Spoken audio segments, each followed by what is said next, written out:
திரு C. Anand இயாப்பா, வன பாதுகாவலர் மற்றும் துணை இயக்குனர், ஸ்ரீவில்லிபுத்தூர் மேகமலை புலிகள் காப்பகம், தேனி அவர்களை வரவேற்கிறேன்.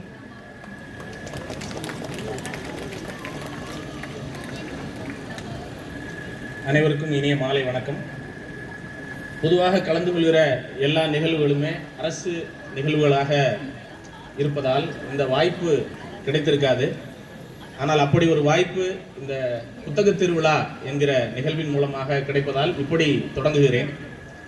பெற்ற தாயையும் பேணி வளர்த்த இம்மண்ணையும் கற்றனர் தமிழையும் கைகூப்பி வணங்கி இந்த வாய்ப்பினை உருவாக்கி தந்த தமிழக அரசுக்கு முதற்கண் மட்டற்ற நன்றியை தெரிவித்துக் கொள்வதோடு, உலகில் எத்தனையோ மக்கள், எத்தனையோ இனங்கள், எத்தனையோ பிரிவுகள், ஆனால் ஒரு திருவிழா, எந்த பேதமும் கண்டறிய முடியாத திருவிழா என்றால் அது புத்தக திருவிழா தான்.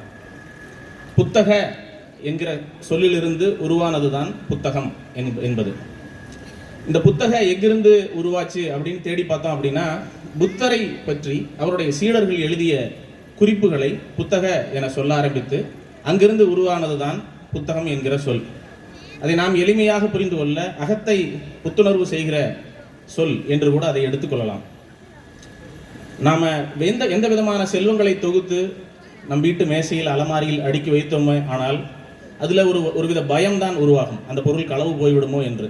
ஆனால் ஒரு குறிப்பிட்ட செல்வம் அதை அடுக்கி தொகுத்து வைத்தால் அதனால் மற்றற்ற மகிழ்ச்சியும் கர்வமும் உருவாகுமே, ஆனால் அது புத்தகம்தான். அதை தவிர எந்த ஒரு உயர்வான பொருளும் நிம்மதியையும் கர்வத்தையும் ஒரே நேரத்தில் நம் வீட்டு அலமாரியில் சேர்த்து வைத்து நமக்கு தரக்கூடிய வல்லமை கொண்டது கிடையவே கிடையாது. இந்த நிகழ்ச்சிக்கு வரும்போது இது நிதியாண்டு முடியும் நேரம். இந்த நிகழ்ச்சிக்கு என்று பிரத்யேகமாக எந்த தயாரிப்பும் இல்லை. ஒரு வகுப்பறையிலே கடைசி இருக்கை மாணவன் தேர்வுக்கு எப்படி போவானோ அப்படித்தான் நானும் வந்தேன். ஆனால் வந்து பார்த்தபோது மிகவும் எளிமையான தலைப்பு. ஆனால் இந்த தலைப்பு ஏதோ வனத்துறையில் வேலை செய்பவர்களுக்கும் இயற்கை சார்ந்த செயல்பாட்டாளர்களுக்கு மட்டும் பொதுவான தலைப்பு அல்ல. நம்ம முதல்வர் சொன்னது மாதிரி நாம் எல்லோருமே நம்ம இணைத்துக் கொள்ளக்கூடிய ஒரு தலைப்பு, இலக்கியமும் இயற்கையும். இந்த இலக்கியம்ங்கிற சொல்லே இயற்கையிலிருந்து உருவான சொல் தான். இலக்கு அப்படிங்கிற வார்த்தை எங்கிருந்து உருவாச்சு அப்படின்னா, நம் சமுதாயத்தில் நம்மோடு மிகவும் ஒன்றி இருக்கிற ஒரு மர வகை அப்படின்னு சொன்னால் அது பனை மரம். அதுதான் நம்மளுடைய மாநில மரம். இந்த பனை மரத்தினுடைய அந்த இலையினுடைய மைய நரம்புக்கு இருபுறமும் இருக்கிற இலை பகுதிக்கு பேர் இலக்கு. அந்த இலக்கில் எடுத்து நாம் எழுத ஆரம்பித்ததுனால தான் அதற்கு பேர் இலக்கியம். அங்கிருந்து பார்த்தோமே ஆனால் அந்த சொல் கூட இயற்கையின் ஒரு பொருள் இருந்தால் உருவாயிருக்கு. மனிதன் தன்னை இயற்கையிலிருந்து தவிர்த்து கொண்டு ஒரு சௌகரியமான வாழ்வியலை வாழ நோக்கி இந்த நூற்றாண்டிலே பயணப்பட்டு இந்த நூற்றாண்டின் இறுதிக்குள்ளாகவே அந்த சௌகரியம் மிகப்பெரிய அசௌகரியம் என உணர்ந்து மீண்டும் இயற்கையோடு தன்னை இணைத்துக் கொள்ளக்கூடிய ஒரு திசையை நோக்கி பயணப்பட்டு கொண்டிருக்கிறோம். அப்படிப்பட்ட ஒரு சூழல் இன்னைக்கு நாமே நமக்காக உருவாக்கி வைத்துக் கொண்டிருக்கிறோம். தேனி மாவட்டத்தை போல இயற்கையோடு ஒன்றிணைந்த எல்லாமும் இயற்கை என்கிற நிலையில் இருக்கிற ஒரு மாவட்டத்தை பார்க்கவே முடியாது. அப்படிப்பட்ட தனிச்சிறப்பு மிக்க ஒரு மாவட்டம் தேனி மாவட்டம். அந்த தேனி மாவட்டத்தினுடைய சொல்லிலிருந்து, அந்த மாவட்ட பெயர் சொல்லிலிருந்து, அந்த மாவட்டத்தில் இருக்கிற அத்தனையுமே, குறிப்பாக சொல்லப்போனால் தமிழ்நாட்டில் இருக்கிற பல பகுதிகள் அது போல தான். ஏன்னா ஒவ்வொரு பகுதியினுடைய பெயருமே ஒரு இயற்கை சொல்லிலிருந்து தான் உருவாயிருக்கும். உங்களுக்கு எல்லாம் தெரியுமான்னு தெரியல, சுருளி அப்படின்னு சொல்லி சுருளி அருவியை பற்றி அந்த குட்டி பையன் பேசினாரு. சுருளி அப்படிங்கிற சொல்லே ஒரு மரத்தினுடைய பெயர் தான். சுருளிங்கிறது ஒரு மரம். அந்த மரத்தை மையப்படுத்தி தான் நம்ம சுருளி ஆண்டவர் அப்படின்னு சொல்லி வணங்குறோம். இங்கே இயற்கையில் இருக்கிற எல்லாவற்றையும் ஏதோ ஒரு நோக்கத்தோடு பாதுகாக்க வேண்டும் என்கிற சிந்தனை இன்னைக்கு இல்லை, பல நூற்றாண்டுகளாகவே இருந்து வந்திருக்கிறது. ஆனால் அன்னைக்கு நேரடியாக எந்த செயல்பாடுகளும் அதற்கு எதிர்மனை வினையாக இருக்கும் செயல்பாடுகளாக இல்லை. ஆனால் இன்னைக்கு தெரிந்தும் தெரியாமலும் தேவையை நோக்கிய பயணத்தில் நம்மளுடைய செயல்பாடுகள் அந்த இயற்கையை விஞ்சிய செயல்பாடுகளாக இருந்து வருவதும், அது மனித இனத்திற்கே எதிரான நோக்கங்களை முன்வைக்கக்கூடிய செயல்பாடாக மாறி வருவதும் நம்மால் திரும்ப பின்னோக்கி போக முடியாத ஒரு மிகப்பெரிய பள்ளத்தாக்குக்கு நம்மளை தள்ளி கொண்டிருக்கிறது. இதை எப்படி சரி பண்ணலாம் அப்படிங்கிற சிந்தனையை நாம் ஒவ்வொருத்தரும் பேசினாலும் நாம் அதற்கான முதல் அடியை எடுத்து வைக்கக்கூடிய புரிதல் நமக்கு இன்னும் வரல. ஆனால் நாம் எல்லாரும் சேர்ந்து என்ன சொல்கிறோம், இயற்கையை பாதுகாக்கிறோம்னு சொல்கிறோம். மனிதனுடைய எந்த முயற்சியும் இயற்கையை பாதுகாக்க முடியாது. இயற்கையை பாதுகாக்க வேண்டுமானால் மனிதன் இயற்கையோடு இணைந்து வாழ வேண்டும். அதை தவிர வேறு எந்த சூழலும் மனிதனுக்கு உகந்ததாக இருக்க முடியாது. வேறு ஒரு சிந்தனையை மனிதனால் முன்வைக்கவும் முடியாது. இயற்கையை பாதுகாப்பது என்பதை தவிர ஒரு மிகப்பெரிய அபத்தம் ஒன்று கிடையவே கிடையாது. இயற்கையோடு இணைந்து வாழ்வதுதான் இயற்கையில் நம்மை பாதுகாத்துக் கொள்வதானதாக இருக்குமே தவிர இயற்கையை பாதுகாக்கிற முயற்சியாக ஒன்றுமே இருக்காது. அந்த புரிதலை உருவாக்க வேண்டும். தமிழ்நாடு இந்தியாவிற்கே இந்த இயற்கை வளங்களில் பாதுகாப்பதில் மிகவும் ஒரு முன்னோடியான மாநிலம்.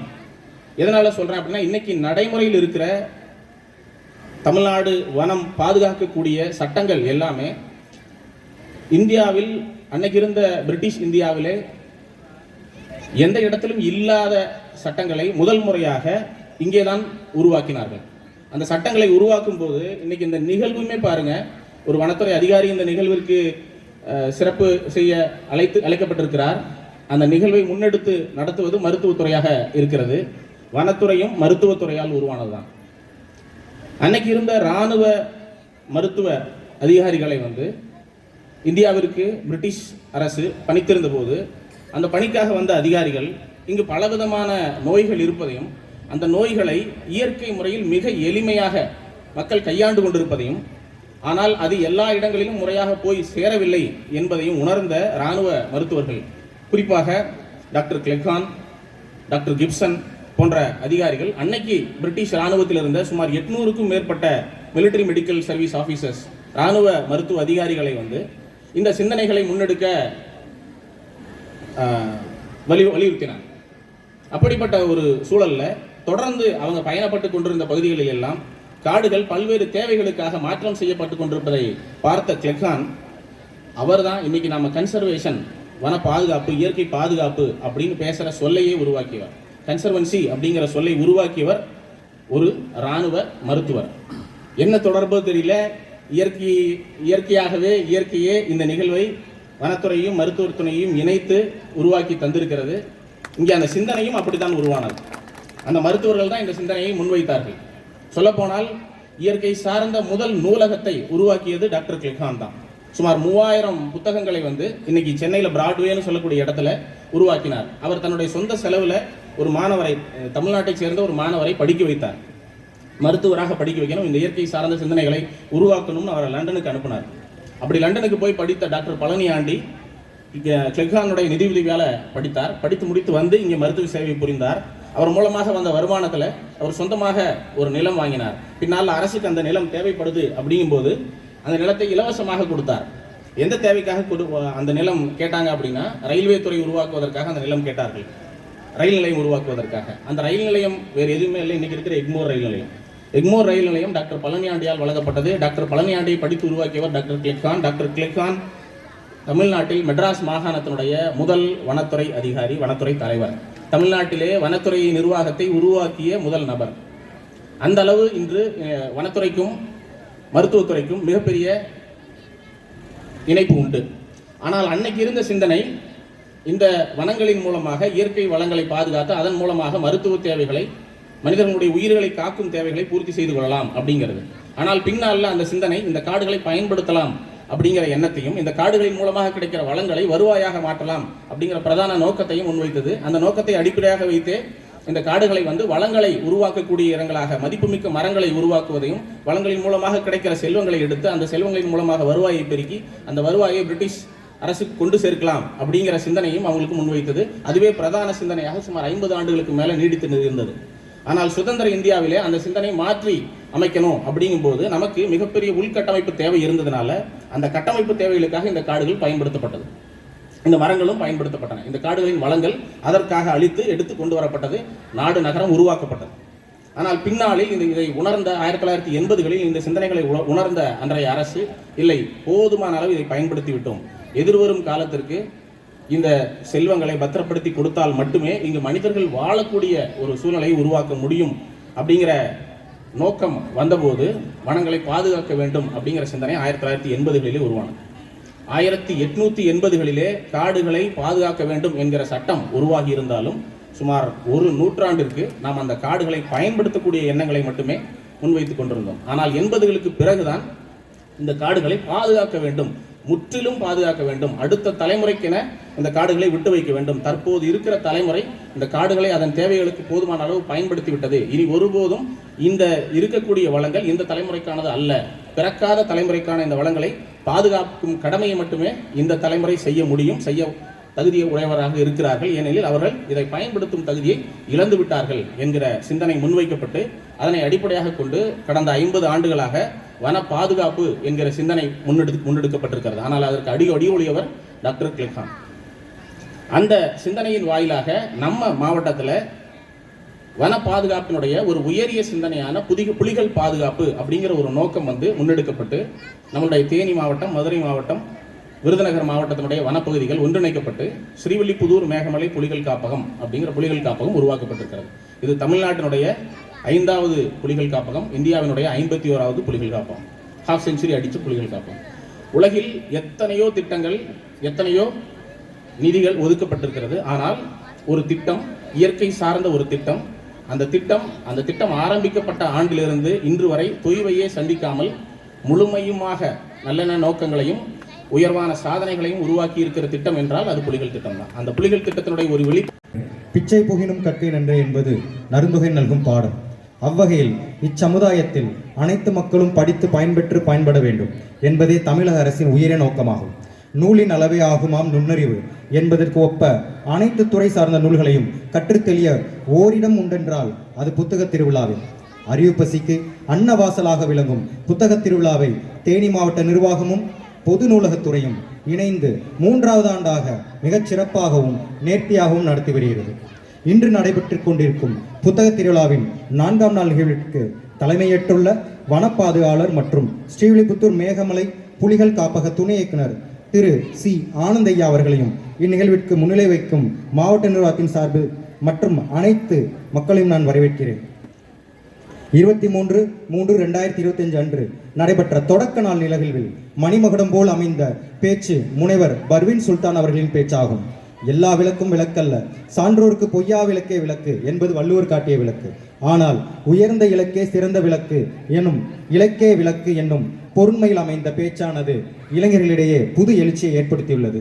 இன்பம் பயக்குமோர் லட்சியம் வேண்டும் என்று அனைவரின் நினைவிலும் நிறுத்தியுள்ளது. அவருக்கு எனது பாராட்டுகள். புத்தக திருவிழாவின் 2ஆம் நாள் நிகழ்வில் தெருவெங்கும் தமிழ் மணக்கும் தேனி மாநகரம் என்பது உறுதி செய்யப்பட்டுள்ளது. ஆம், உறங்கி கிடந்த தமிழர்களுக்கிடையே உணர்ச்சியூட்டி புரட்சி பாவலரான பாரதிதாசன் பாட்டு வரிகளான மங்காத தமிழென்று சங்கே முழங்கு என்னும் வைர வரியை தலைப்பாக கொண்டு அரங்கமதிர முரசு கொட்டியிருக்கிறார் கவிஞர் மனுஷபுத்திரன் ஐயா அவர்கள். அன்னாருக்கும் மனம் நிறைந்த பாராட்டுகள். மேலும் 3ஆம் நாள் நிகழ்வில் மண்ணும் மனிதர்களும் என்னும் தலைப்பில் கருத்து பொலிவாற்றி நமது சிந்தை வளர்த்தவர் திரு மதுக்கூர் ராமலிங்கம் ஐயா அவர்கள். அவருக்கும் எனது பாராட்டுகளை அள்ளி வழங்குவதில் மகிழ்ச்சி அடைகிறேன். சீரோடும் சிறப்போடும் நடைபெற்று வருகின்ற 4ஆம் நாள் நிகழ்ச்சிகள் தனி கவனம் பெறுகின்றன. காரணம், இயற்கையை கொண்டாட இருக்கின்றோம். நாம் அனைவரும் வேலை வேலை வேலை என்று ஓடிக்கொண்டே இருக்கின்றோம். பறந்து விரிந்த உலகத்தில் கொட்டி கிடக்கின்ற இன்ப காட்சிகளை காண்பதே இல்லை. இயற்கை அணியின் இன்பத்தாளாட்டை கேட்பதே இல்லை. இனியாவது செவி மடுப்போம். அருவி முழவும், குயில் குரலும், வண்டிசையும், மயில் அகவலும், மலர் மணமும், தேனின் இனிமையும், தென்றல் குளிர்ச்சியும் அணிவிப்போர் புலன்களுக்கு விருந்தாகும். இந்த இயற்கை காட்சிகளை நேசிப்போம். நம்மால் இயன்றவரை இயற்கையை பாதுகாப்போம். காலை மணியோசை, களத்து மணி நெல்லோசை, வாழை இலையோசை, வஞ்சியர் கை வளையோசை, தாழை மடலோசை, தாயர் தயிர் மத்தோசை, கோழிக்குரலோசை அத்தனையும் மங்களமாய் அமைய பேச இருக்கிறார் திரு ஓசை காளிதாசன் ஐயா அவர்கள். அவர்களையும் வரவேற்பதில் பெருமகிழ்வு அடைகிறேன். மேலும் இப்புத்தக திருவிழாவில் தலை சிறந்த பேச்சாளர்கள் பேச உள்ளார்கள். குறிப்பாக திரு நெல்லை ஜெயந்தா அவர்கள், திரு வே மதிமாறன் அவர்கள், திரு சுதி சிவம் ஐயா அவர்கள், ஊடகவியலாளர் திரு மு குணசேகரன் ஐயா அவர்கள் என அனைவரையும் நினைவு கூர்ந்து வாழ்த்துவதில் மகிழ்ச்சி அடைகிறேன். படிப்போம், புதிய சாதனை படைப்போம். நன்றி. நன்றி சார். பூதிபுரம் அரசு மேல்நிலைப் பள்ளியில் 7வது பயிலும் நமது மாணவர் சி லவின் சர்மா தேனியை பற்றி பேச காத்து கொண்டிருக்கிறார். அந்த குட்டி பையனை உற்சாகப்படுத்தி வரவேற்போம்.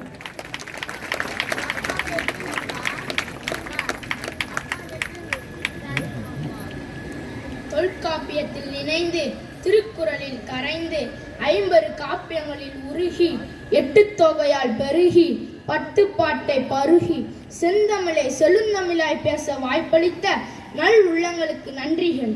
எனது பெயரோ சி லவின் சர்மா. எனது படிப்போ 7ஆம் வகுப்பு. எனது பள்ளியின் பெயரோ அரசு மேல்நிலை பள்ளி பூதிபுரம். தேனினா தேன் போன்ற பேச்சுக்கு சொந்தக்காரன். தென்றல்னா தென்மேற்கு பருவக்காற்றுதான். மெட்டுனா இளையராஜா மெட்டுதான். முத்தான கவிதைனா வைரமுத்துதான். மலைனா மேகமலைதான். அருவினா சுருளி அருவிதான். கோவில்னா சிவகாமி அம்மன் கோவில்தான்.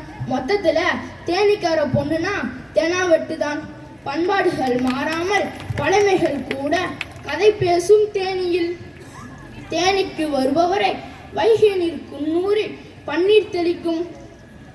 இருபுறமும் தென்னை மரங்கள் சாமரம் வீசும். தண்டவாளத்தில் தனிமையாக ஊர்ந்து செல்லும் ரயில்.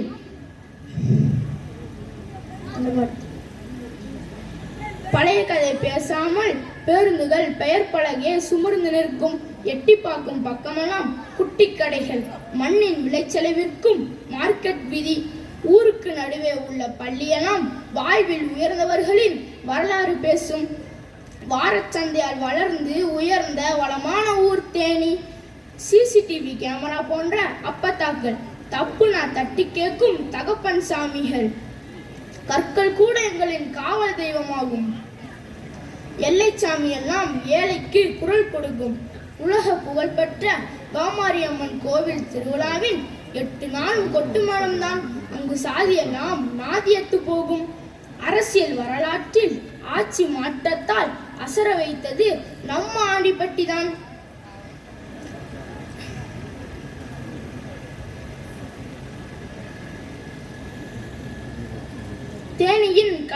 தேனியின் 3ஆம் ஆண்டு புத்தக திருவிழா. நான் கடந்த ஆண்டு வாங்கிய புத்தகம் குறள் விருந்து கதை விருந்து. எழுதியவர் நமது மண்ணின் மைந்தன் இரா. திருநாவுக்கரசு IPS அவர்கள். புத்தகத்தின் திருக்குறள்கள் ஒவ்வொன்றும் கதை பேசும். கதைகள் ஒவ்வொன்றும் வாழ்க்கை கதை பேசும். வாழ்க்கை கதை ஒவ்வொன்றும் வாழ்ந்து பார் என கூறும். வாழ்ந்த ஒவ்வொருவரும் வெற்றியடைவர். வெற்றியின் ரகசியம் அறிய குறள் விருந்து கதை விருந்து படித்தேன்.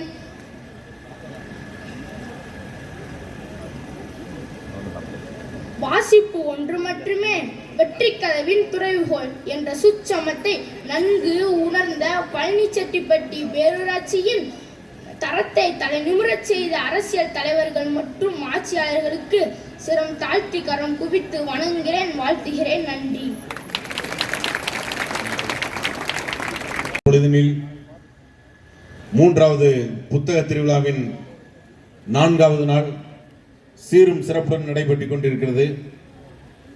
இந்த சிறப்பான நிகழ்வில் கலந்து கொண்டு இன்றைய தினம் மாவட்ட நிர்வாகம் சார்பில் சிறப்பு விருந்தினராக கலந்து கொண்டு உங்களிடையே இலக்கியமும் இயற்கையும் என்ற தலைப்பின் கீழ் பேச வருகை தந்துள்ள மதிப்பிற்கும் மரியாதைக்குரிய அன்பு சகோதரர் ஓசை காளிதாசன் அவர்களுக்கு நமது மாவட்ட நிர்வாகத்தின் சார்பில் வன பாதுகாவலர் மற்றும் துணை இயக்குனர் புலிகள் ஸ்ரீவில்லிபுத்தூர் மேகமலை புலிகள் காப்பகத்தினுடைய வன பாதுகாவலர் அவர்கள் தற்போது சிறப்பு செய்வார்கள்.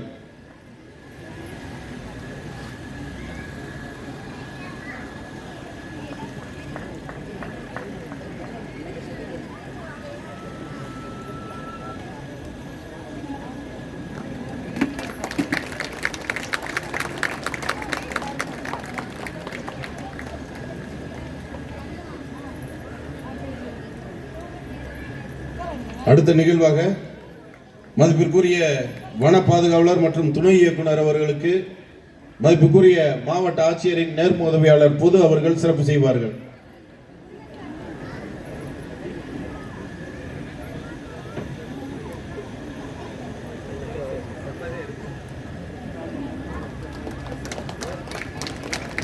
அதனைத் தொடர்ந்து மருத்துவக் கல்லூரி முதல்வர் அவர்களுக்கு மாவட்ட ஆட்சியரின் நேர்ம உதவியாளர் பொது அவர்கள் சிறப்பு செய்வார்கள்.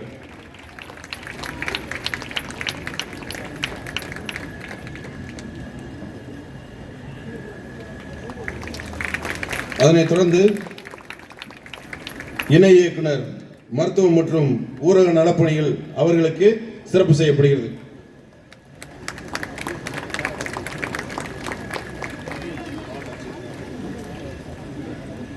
மாவட்ட ஆட்சியரின் நேர்முக உதவியாளர் பொது அவர்களுக்கு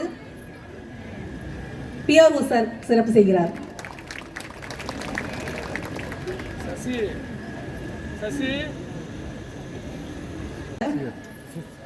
வாழ்த்துறை வழங்குவதற்கு மருத்துவர் சு முத்துச்சித்ரா முதல்வர் தேனி அரசு மருத்துவக் கல்லூரி மருத்துவமனை அவர்களை வரவேற்கிறேன்.